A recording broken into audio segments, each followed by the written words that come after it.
আমাদের কাছে অনেক রোগী আছে যার পরিপ্রেক্ষিতে আমাদের এটা দেখার সুযোগ হয়, কিন্তু সাধারণ পাবলিকের এটা দেখার সুযোগ নাই।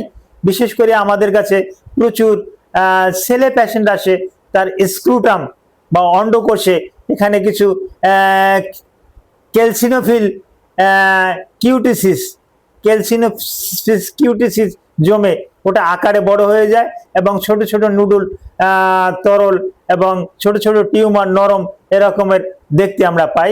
হ্যাঁ, এটা যদি ছেলেদের স্ক্রুটামে হচ্ছে এমন না, মেয়েদের ভ্যাজাইনা বা যোনির আশেপাশে ভালবা এলাকাতে, হ্যাঁ এটা ভালবা এলাকাতে মন্স পিউবিসে, মেয়েদের মন্স পিউবিসিতে এবং অ্যানাস পর্যন্ত এটা লিবিয়া মেজোরার ভিতরে এটা প্রচুর পরিমাণে আমরা দেখতে পাই।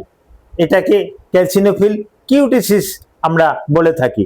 ওখানেই যে হবে এমন না, তবে অন্য অন্য জায়গাতে কম হয়, বিশেষ করে স্ক্রুটাম এবং ভ্যাজাইনা এখানেই কিন্তু মন্স পিউবিস এখানেই কিন্তু বেশি বেশি হয়ে থাকে। এই বিষয়ের উপরে কিছু আলোচনা করব। আসসালামু আলাইকুম রহমতুল্লাহি ওয়া বারাকাতুহু। আমি ডাক্তার মীর শহীদুল ইসলাম, আমার চেম্বার শুভেচ্ছা 255, ঐতিহ্যবাহী শেখঘাট সিলেট। যে কোনো একটা সার্চ ইঞ্জিনে ডাক্তার মীর শহীদুল ইসলাম কথাটি লিখে সার্চ দিলে আপনি আমার সম্পর্কে বিস্তারিত তথ্য পেয়ে যাবেন।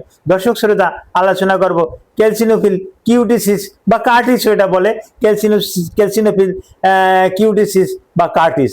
এটা কেন হয়? এটা শরীরে calcium oxalate, calcium carbonate, calcium gluconate, calcium D pantothenic acid এগুলোর একটা সংমিশ্রণে একটা কম্বাইন্ড ক্যালসিয়াম, এগুলো শরীরে যখন শোষণ করতে পারে না তখন এটা শরীরে জমা হয়। বিশেষ করে ঢিলা এলাকাতে জমা হয়। ঢিলা এলাকা পুরুষের ওই স্ক্রুটাম অন্ডকোষ এটা ঢিলা, এই স্কিনটা মানে বলে আবার ছোট হয়ে যায়, কারণ অনেক সময় দেখা যায় যে অন্ডকোষ ছোট হয়ে গেছে, আবার অনেক সময় গরমের সময় অনেক সময় ঝুলে নিচে 1 থেকে 1.5 ইঞ্চি ঝুলে পড়ছে। হ্যাঁ, এভাবে নড়াচড়া করে। এই টেস্টিস নিয়ে অনেকে, স্ক্রুটাম নিয়ে অনেকে হাসাহাসি করে। মেয়েদের অনেকের মন্স পিউবিস লিবিয়া মেজোরা, এই লিবিয়া মেজোরাটা ওই অ্যানাসের আগ পর্যন্ত গিয়ে শেষ হয়েছে ওই পায়ুপথের আশেপাশে, ওখানে প্রচুর পরিমাণে এরকমের ছোট ছোট টিউমার আকারের এটা দেখতে পাওয়া যায় এবং ওখানে খুব পর্দাও হয়, ব্যথা হয়, অস্বস্তি ভাব থাকে। এগুলো হলে করণীয় কি? করণীয় যত দ্রুত সম্ভব একজন শল্য চিকিৎসক দিয়ে এটা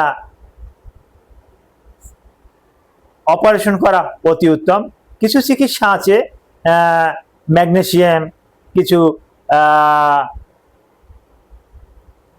ঔষধ আছে ওই ডিলটিয়াজেম অর্থাৎ ক্যালসিয়াম চ্যানেল ব্লকার, কর্টিকোস্টেরয়েড, এগুলো দিয়ে চিকিৎসা করা যায়।